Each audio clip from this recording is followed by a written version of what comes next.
8월 23일 주일 예배 우리 사도신경으로 예배를 시작하겠습니다. 나는 전능하신 아버지 하나님 천지의 창조주를 믿습니다. 나는 그의 유일하신 아들 우리 주 예수 그리스도를 믿습니다.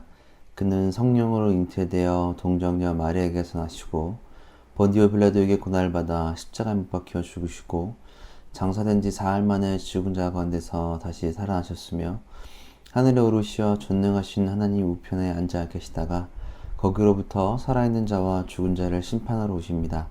나는 성령을 믿으며 거룩한 공교회와 성도의 교제와 죄를 용서받는 것과 몸의 부활과 영생을 믿습니다.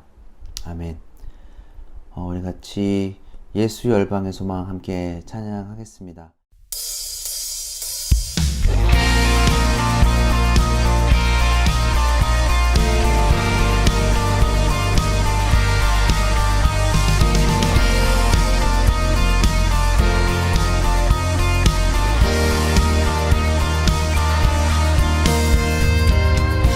예수 열방의 소망 예수 우리의 위로자 주는 온 땅의 영원한 소망 예수 어둠 속의 빛 예수 변함없는 진리 주는 온 땅에 빛이 되시네 우리 위해 죽으시고 다시 사신 생명의 주 우리 위해 죽으시고 다시 사신 생명의 주 주님만이 소망이요 변함없는 반석이라 주님만이 온 세상을 비추시네 또 죽음에서 부활하신 우리 구주 영광의 왕 주를 믿는 모든 자의 소망 되신 주를 믿네 아멘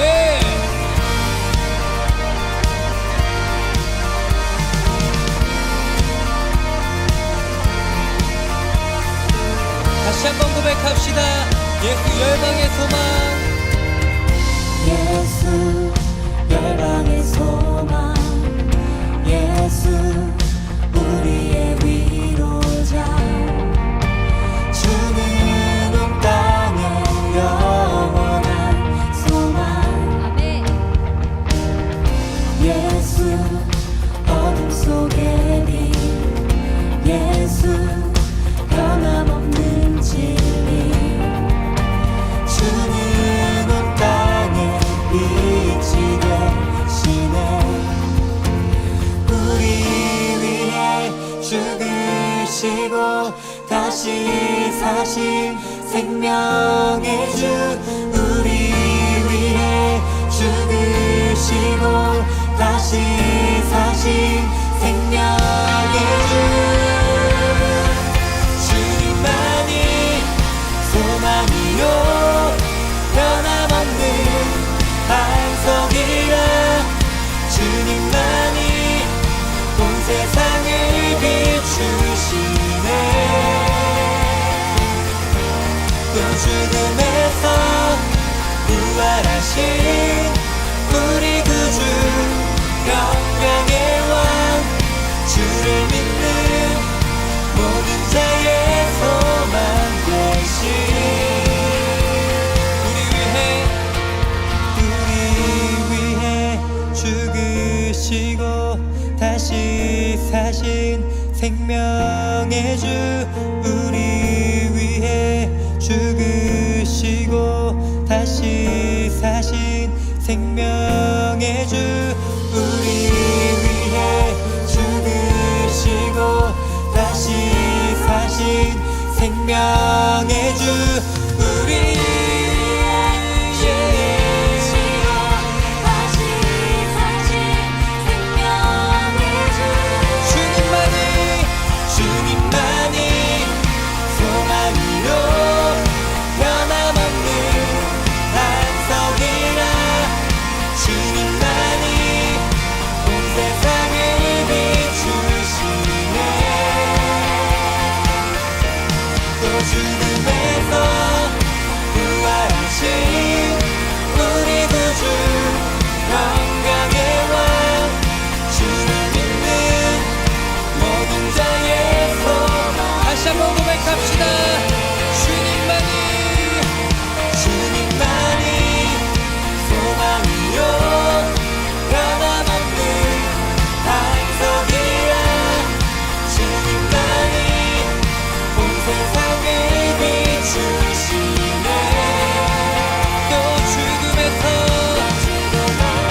우리 함께 이 시간 공동 기도로 우리 함께 마음을 다하여 주님께 기도합시다.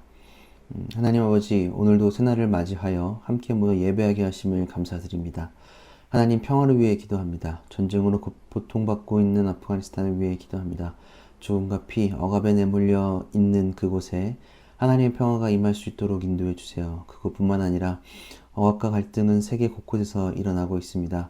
또한 성별, 인종, 국경, 계층에서 지속적인 갈등과 혐오가 일어나고 있습니다. 모든 곳에 주님의 평화와 주님의 공의가 세워질 수 있도록 인도해 주세요.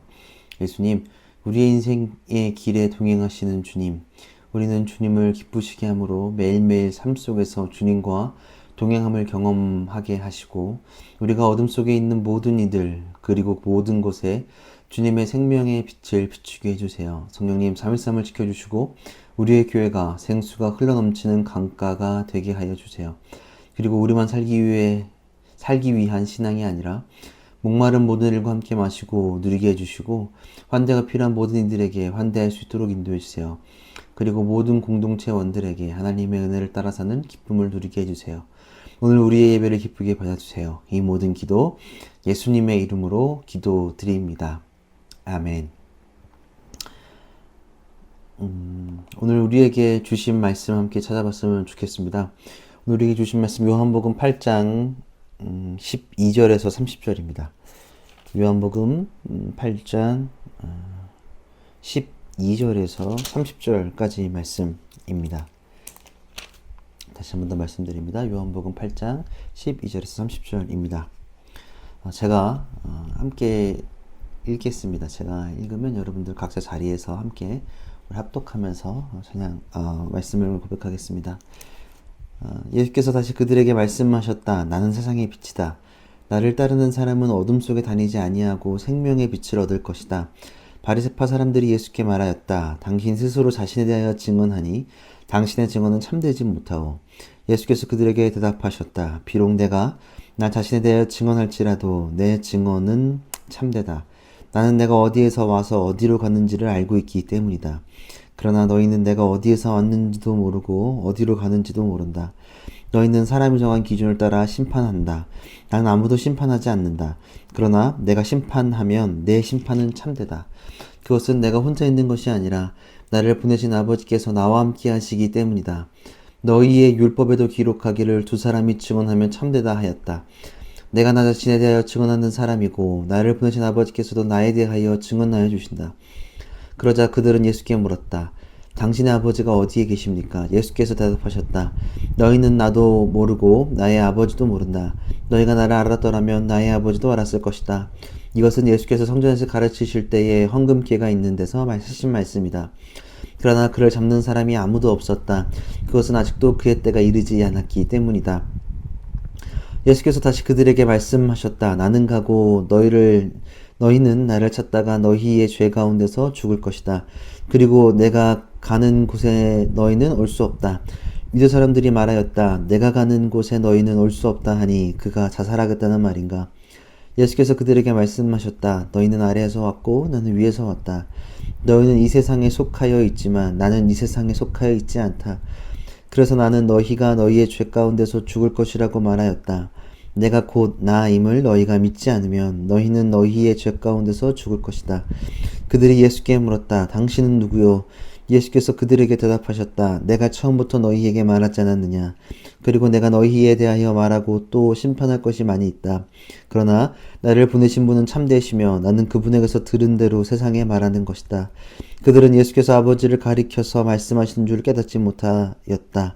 그러므로 예수께서 그들에게 말씀하셨다.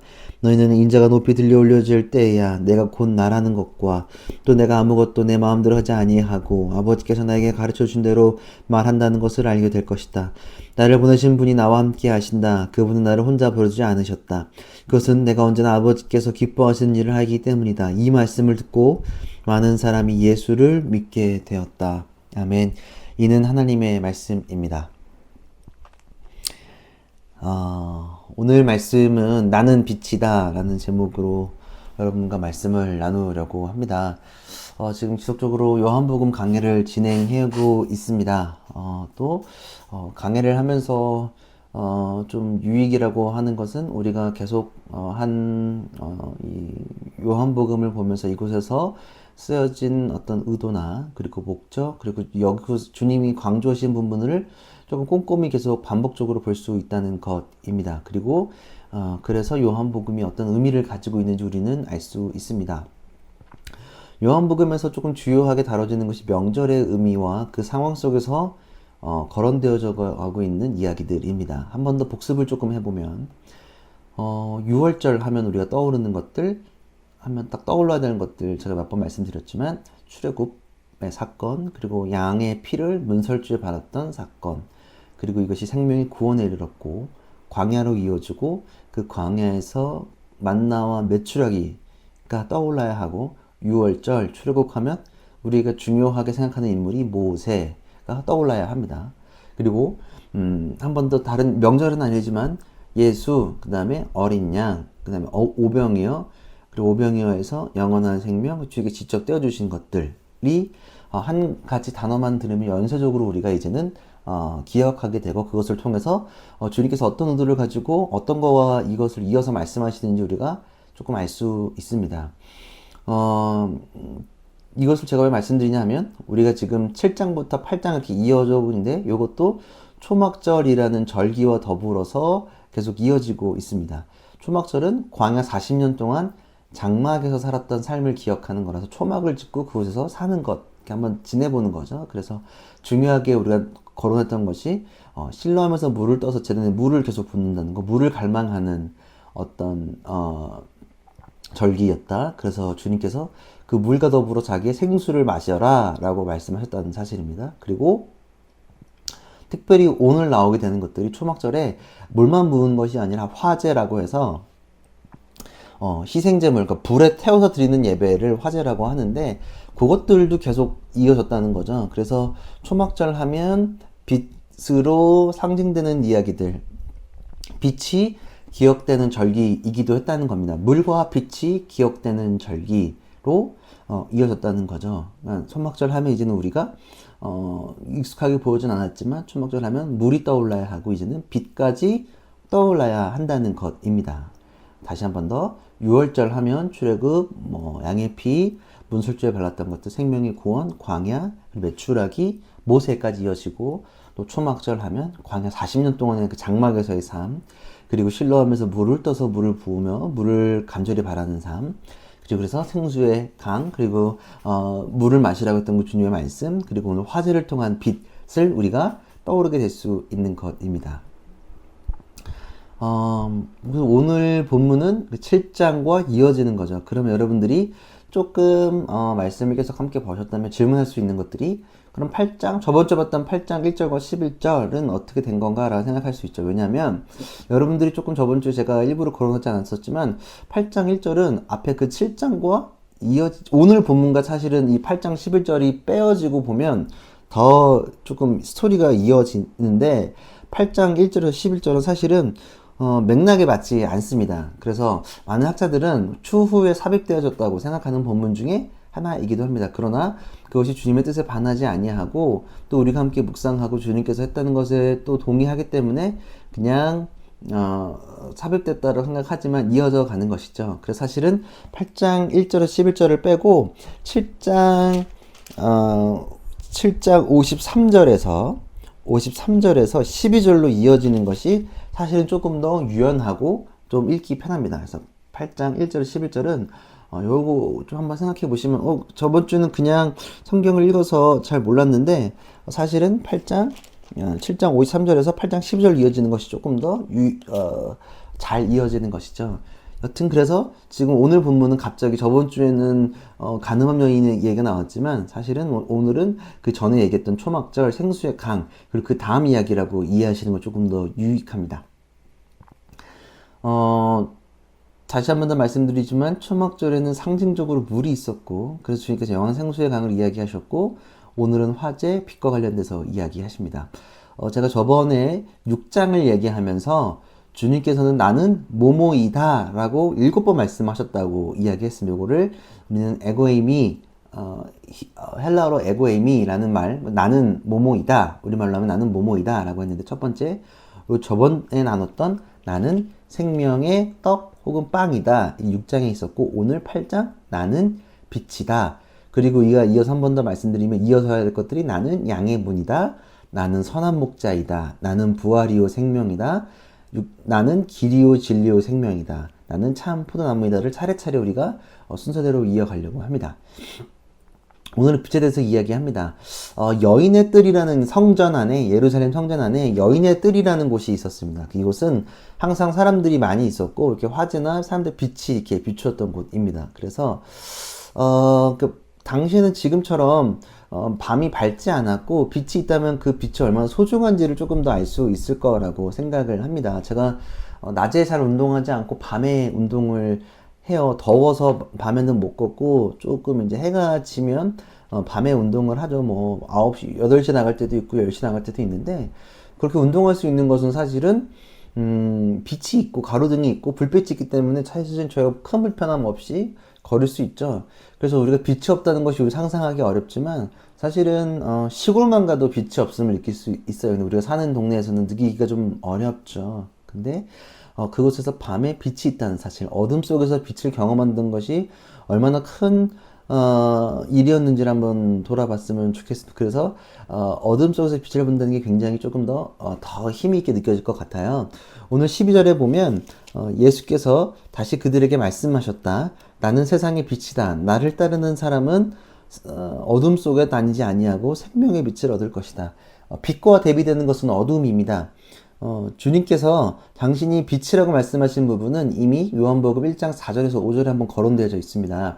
그 안에 생명이 있었으니 이 생명은 사람들의 빛이라, 빛이 어둠에 빛이 되어 어둠이 깨닫지 못하더라 라고 말씀하시죠. 어둠 속에 있다는 의미는 무엇일까요?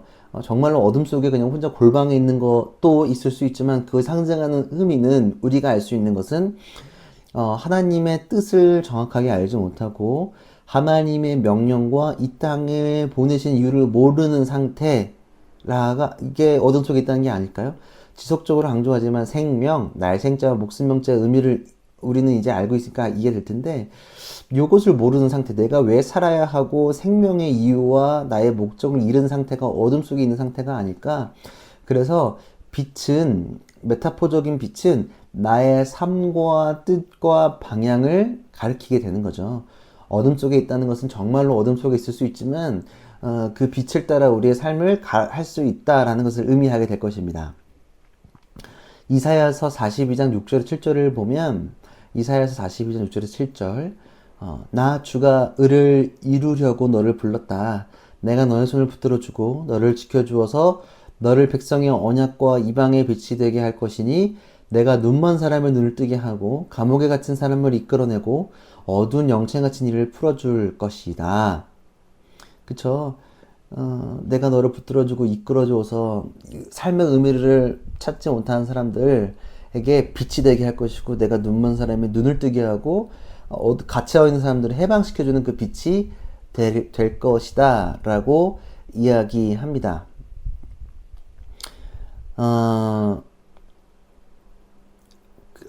그래서 오늘 주님께서 12절에 보면, 한 번 더 이렇게 보면, 나를 따르는 사람은 어둠 속에 있지 아니하고 생명의 빛을 얻을 것이다 라고 합니다. 믿음과, 그리고 여기서 우리가 믿음과 따름에 대해서 이야기할 수 있죠. 믿음은 신앙에 있어서 매우 중요합니다. 왜냐하면 우리가 앞에서 살펴보았듯이 요한복음 6절 29절, 예수께서 그들에게 대답하셨다. 하나님께서 보내신 이를 믿는 것이 곧 하나님의 일이다. 믿음에 대해서도 말씀하셨죠. 그러나 믿음에만 멈추면 안 되고 믿음으로 행해야 한다는 것이죠. 행해야 합니다. 그것이 따름입니다. 우리가 저저번 시간에 나눴던 학문사 변행 기억나시죠? 말씀을 배우고 물어보고 생각하고 또 분별하여서 따르는 것, 행하는 것, 마지막은 따름으로 시작되는 거죠. 사실은 저희가 어둠 속의 대화라는 우리가 체험 전시를 경험하면서 어둠 속에 우리 정호 형제는 이번에 경험하지 못해 조금 헷갈릴 수 있지만, 저희가 어둠 속에서 어떤 가이드를 따라서 이렇게 어둠 속에서 물건을 만지고 길을 따라가는 체험을 했던 우리 시간이 있었는데, 그때 우리가 로드마스터라고 불리는 가이드를 믿는 것, 그리고 믿음에서 가만히 있지 않고 믿음으로 우리가 발을 한 걸음 한 걸음 따라서 따라가다 보니 빛을 경험했다는 그 사실을 우리가 기억해야 합니다. 그를 믿기 때문에 우리가 한 걸음 한 걸음 가면 어둠 속에 있지 아니하고 감옥 속에 있지 아니하고 주님을 경험할 수 있습니다. 그래서 그 가이드를 따라서 인생을 이끌어가는 그 사람을 따라감으로 해서 빛을 경험할 수 있고 우리를 올바른 방향과 길로 이끌게 되는 것입니다. 13절에서 15절을 함께 보면 13절에서 15절 바리새파 사람들이 예수께 말하였다. 당신이 스스로 자신에 대하여 증언하니 당신의 증언은 참되지 못하오. 예수께서 그들에게 대답하셨다. 비록 내가 나 자신에 대하여 증언할지라도 내 증언은 참되다. 나는 내가 어디에서 와서 어디로 가는지를 알고 있기 때문이다. 그러나 너희는 내가 어디에서 왔는지도 모르고 어디로 가는지도 모른다. 너희는 사람이 정한 기준을 따라 심판한다. 나는 아무도 심판하지 않는다. 여기서 무슨 소리인지 사실 저희가 문화적 배경이 없고 잘 모르기 때문에 헷갈릴 수 있습니다. 왜 그 사람들은 예수의 증언이 참이라고 이야기하지 않았을까요? 그 이유는 사실 율법에 있습니다. 증언은 2명 이상이 증언이에 유효하다고 여겨집니다. 많은 많을수록 더 좋기도 합니다. 그래서 예수님은 지금은 홀로 혼자서 말하고 있기 때문에 사람들이 너의 주장은 증언한 사람이 너가 혼자 증언하기 때문에 그것은 참이지 않다라고 합니다. 그러나 예수는 참이지 않은 게 아니라 예수의 주장이 참이다라고 이야기합니다. 왜냐하면 예수가 어디에서 왔고 어디에서 가는지를 분명하게 예수님께서는 알고 있고 이 주장에 대해서 자기가 하시는 그 주장에 대해서 자신이 분명히 알고 있고 또 이것은 사람의 시각으로 알 수 없기 때문입니다. 그리고 그것은 혼자 증언하는 것이 아니라 다른 누군가와 함께 증언하고 있다는 것을 우리가 알고 있습니다. 그래서 그러면서 분명히 당신이 지금 어디서 왔고 내가 누구인지를 내가 분명히 알고 그리고 자신은 누군가가 아무도 심판할 수 없다라는 것을 의미하는 거죠. 요한복음의 큰 주제가 무엇이죠? 여러분들 이제 기억날 수 있을 겁니다. 예수님은 누구이신가? 라고 했습니다. 그러니까 예수님의 자기의식은 계속 보냄을 받은 자입니다. 나는 아버지가 보내서 왔다. 아버지와 함께하는 자다. 지금도 함께하고 있다라는 것입니다. 내가 어디에서 왔고 어디에서 무엇을 하고 있는지를 분명히 알고 있다는 사실입니다. 그래서 예수님께서 자신의 온 이유를 분명히 알고 계셨고 그걸 행하고 있는 것. 우리가 앞서 요한복음 1장에서 2장 세례 요한이 자신의 보내신 이유와 자기가 무엇을 해야 하는지 자신은 주의 길을 예비하는 자임을 고백했던 사실을 우리가 알고 있습니다. 그래서 나의 존재의 이유를 잃어버린다면 우린 다시 어둠 속으로 들어가게 될 것이고 주님은 자신이 이 땅에 오신 이유와 그 이유를 분명히 알고 있었다는 것. 그리고 그래서 우리도 하나님께서 우리를 왜 보내셨고 이 땅 가운데 무엇을 하길 원하시는지를 알고 왜 살지에 대한 질문 그리고 그 분별 행동을 통해서 우리는 알아갈 수 있습니다. 16절에서 18절 그러나 내가 심판하면 내 심판은 참되다. 자기 스스로 심판하신다는 것이죠. 그것은 내가 혼자 있는 것이 아니라 나를 보내신 아버지께서 나와 함께 하시기 때문이다. 나는 혼자 하는 것이 아니라 아버지와 함께 한다. 너희의 율법에도 기록하기를 두 사람이 증언하면 참되다고 하였다. 내가 나 자신에 대한 증언하는 사람이고 나를 보내신 아버지께서 나에 대해서 증언하여 주신다. 나 혼자 증언하는 것이 아니라 나는 아버지와 함께 증언한다. 내가 증언하는 것은 혼자 하는 것이 아니라 아버지와 함께 한다는 사실입니다.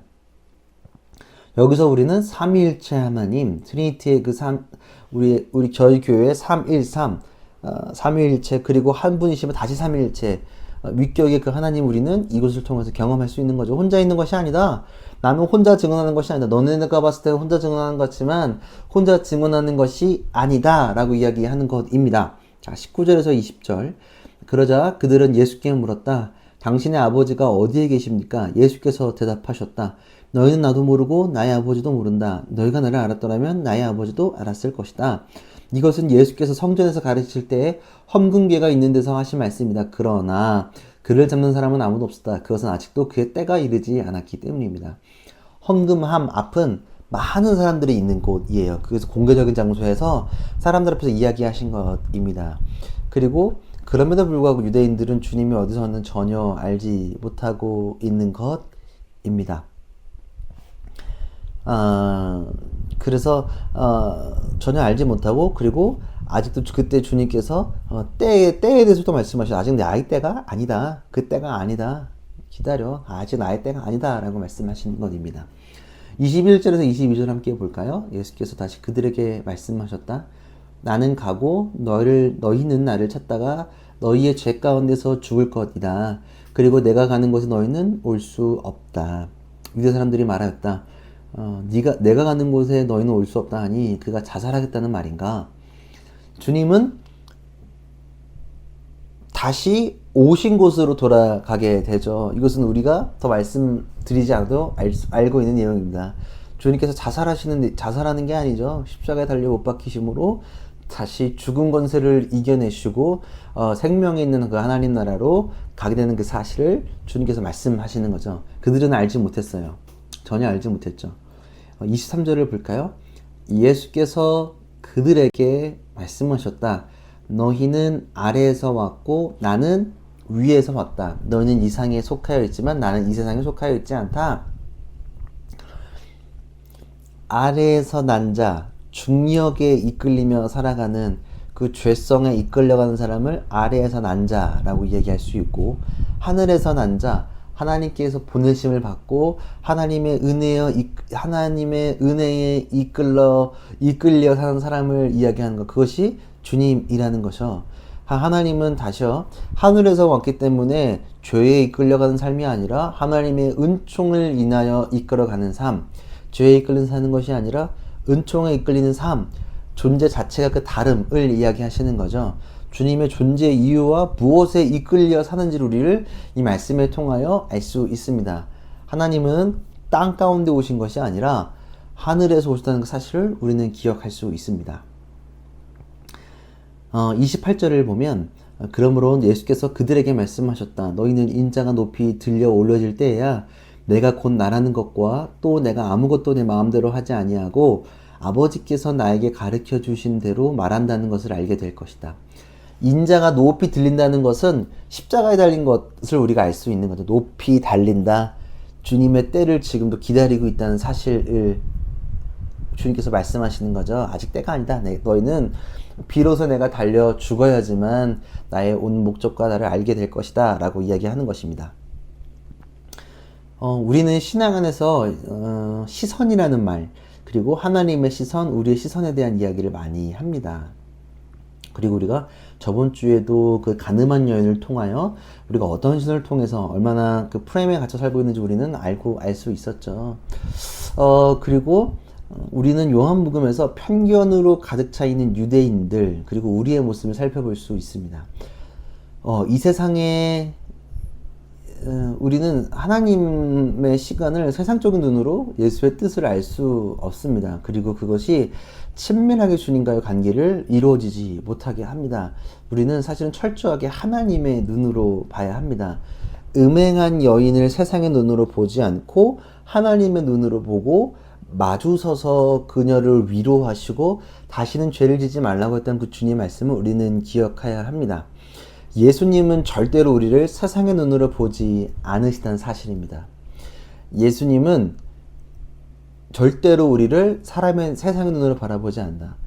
그래서 그리스도인들은 사람들을 하나님의 눈으로 봐야 합니다. 이것을 직선적 시각, 곡선적 시간으로 이야기합니다. 그것이 뭐냐면, 직선적인 시간, 내가 그냥 직관적으로 사람들을 보는 거 일자로 쫙쫙 뻗어가면서 보는 시간들, 너는 그런 거야. 내가 알고 있는 프레임으로. 그래서 곡선적인 시간은 뭐냐면, 내가 바로 그 사람들을 보는 것이 아니라 한번 하늘로, 하나님의 시각으로 한번 거쳐서 보는 시각, 이것이 곡선적 시간으로 이야기할 수 있는 것입니다. 우리는 종종 직관적으로 봐요. 저도 사실은 직관적으로 많이 보려고 하고, 저는 또 굉장히 직관적인 사람이라서 그 느껴지는, 흔히 촉이라고 얘기하는 것들이 막 제가 의도하지 않아도 온몸으로 느껴져요.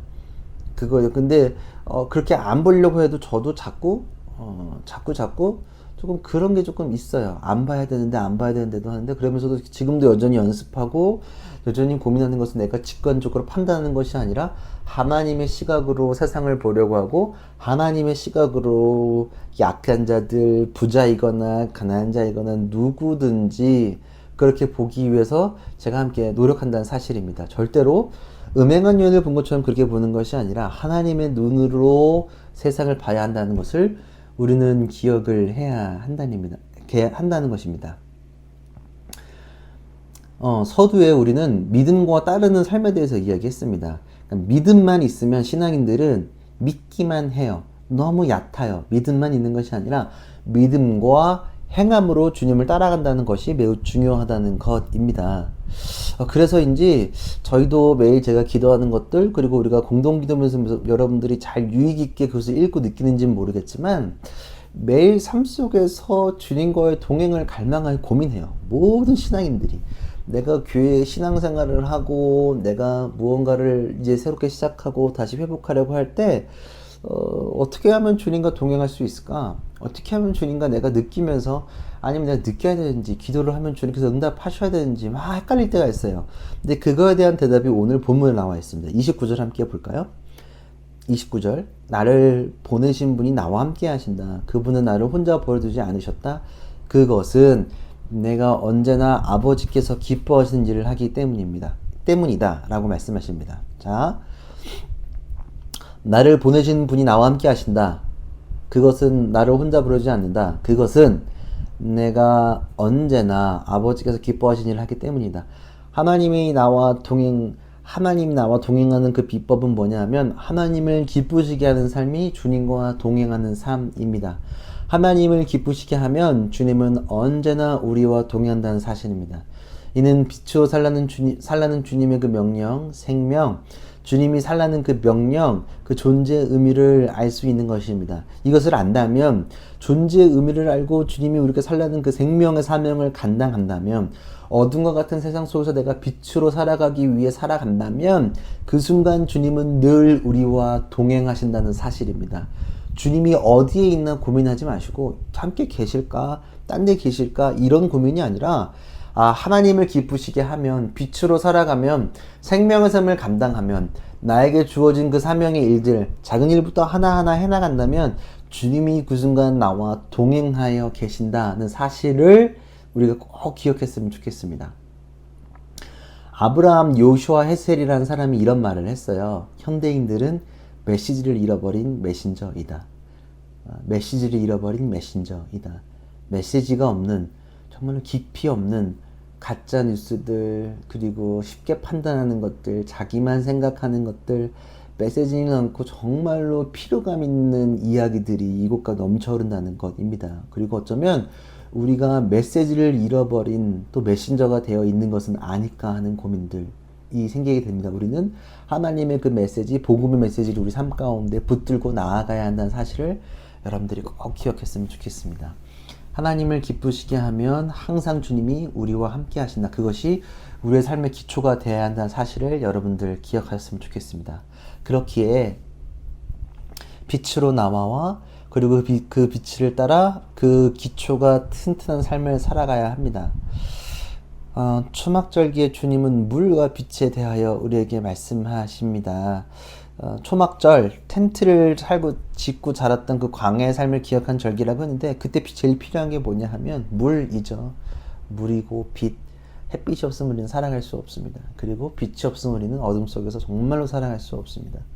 광야 같은 삶 속에서 우리가 텐트를 치고 노마드적인 삶을 살아가고 있다면, 그래서 제일 중요한 것이 뭐냐면 빛과 물, 어둠 속에서 그 빛을 따라 갔다는 그 사실, 우리가 꼭 붙들면서 나아갔으면 좋겠습니다. 그리고 삶의 그 이유, 내가 어디서 갔고 어디로 가고 나의 삶 가운데 무엇을 붙들어야 하는지, 그리고 주님은 나를 절대로 혼자 버려두지 아니하시고 하나님의 뜻을 따라가면 우리가 주님이 늘 우리와 동행한다는 그 사실을 여러분들이 꼭 기억하며 붙들고 나아가기를 간절히 기도합니다.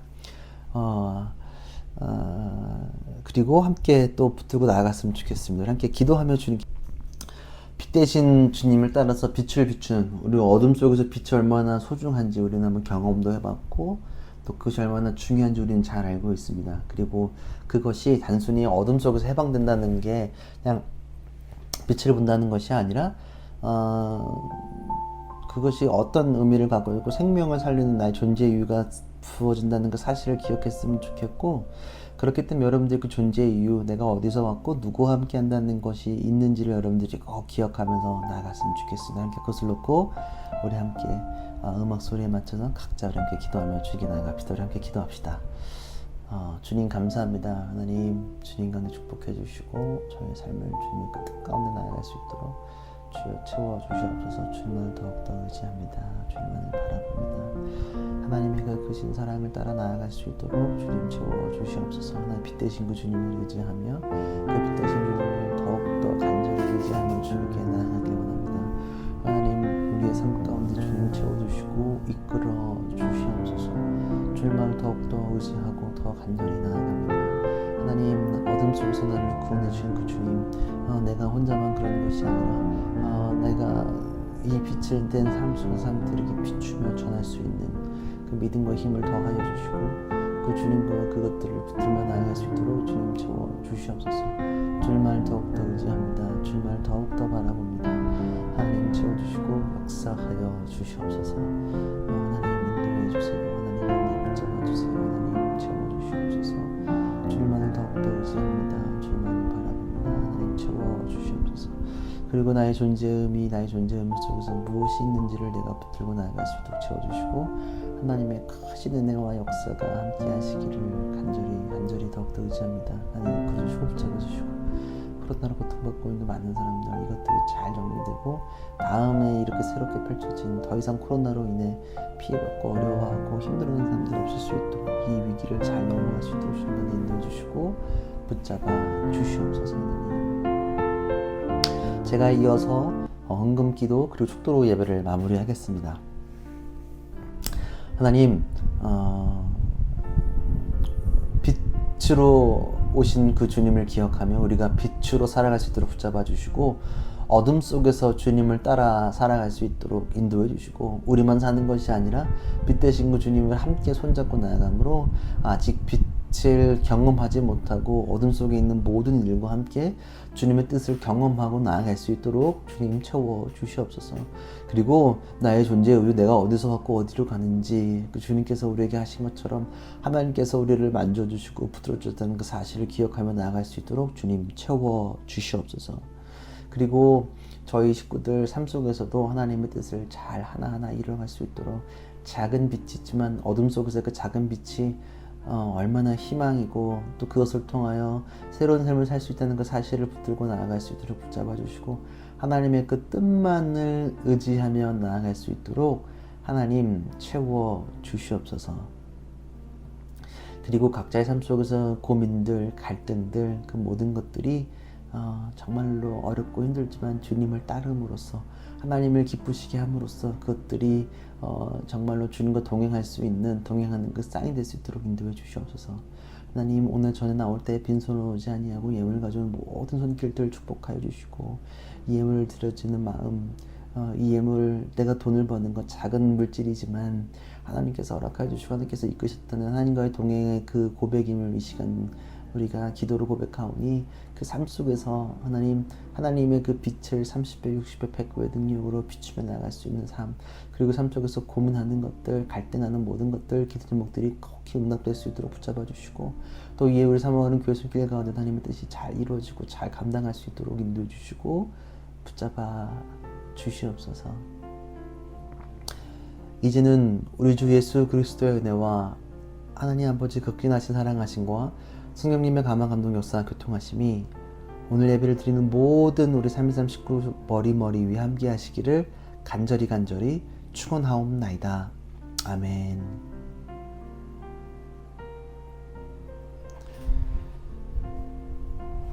오늘 예배를 마무리했습니다. 여러분들 일주의 삶 속에서 하나님과 뜻과 동행하며 나아갈 수 있도록 함께 기도하며 응원하겠습니다. 감사합니다.